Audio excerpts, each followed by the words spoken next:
Alright, E3 demo time. Nothing too difficult about this first fight. There's going to be two waves. The first wave is just three satyrs. They do have armor though, so you're going to need to pop those off to make the fight a lot easier. Then once those three initial satyrs are killed, that satyr general will drop down and three more satyrs with armor are going to spawn. Again, don't be hesitant to use the amulet to slow down any of the enemies, and as you can see there are health and a magic chest right there, so if you get cornered or anything, don't hesitate to use any magic as well.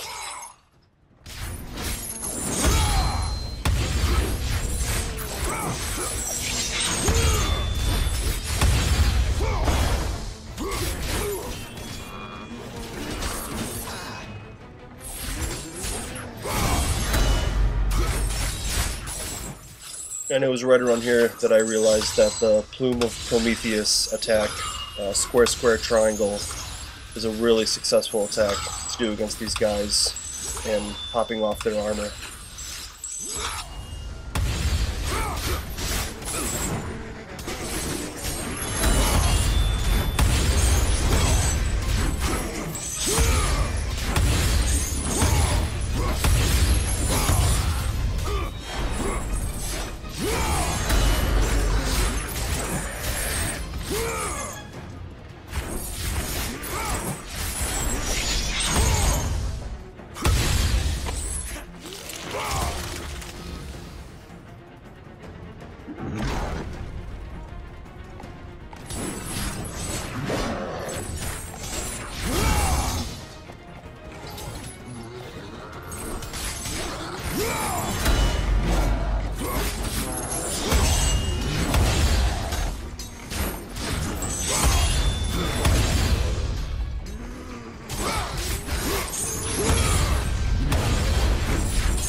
Alright, now once you take the elevator up, you're going to go against several satyr enemies.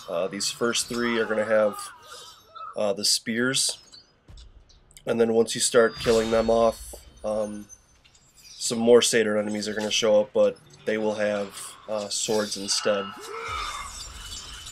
Their spear attacks don't do too much damage, but there's three of them, so it can add up pretty quickly if you're not too careful. All these satyr enemies also will have armor, so continue using the Plume of Prometheus attacks or any other attacks that you find helpful to pop that armor off.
Alright, now once you're back on the ground, two Talos enemies with the lightning element are going to show up. And I would say the most difficult part about this fight is just the fact that the area is so small. If you're not careful, they can get you pinned in a corner. So just make sure you're moving around a lot. These enemies have two attacks. One is right there while they're invincible. They will make a big lightning shield, and if you're close to that, it will hurt you. The other is while they are vulnerable, they will just swing their hammer twice at you, and that's blockable. Also, feel free to use any magic, because if you've been following this guide, the fifth and final Phoenix Feather for the final upgrade is right after this fight. And if you happen to be low on magic, or just don't feel like wasting it here, a really helpful item to use is the amulet, in case they do get you cornered. That will slow them down, and you should hopefully be able to either jump over them or run around them while they're in slow motion.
And for the final fight, you're just going to go against a single Elephantour. So, nothing too difficult here. Especially since near the beginning of the game, in the village of Kira, you had to fight two of these guys with far weaker blades and no amulet to slow them down.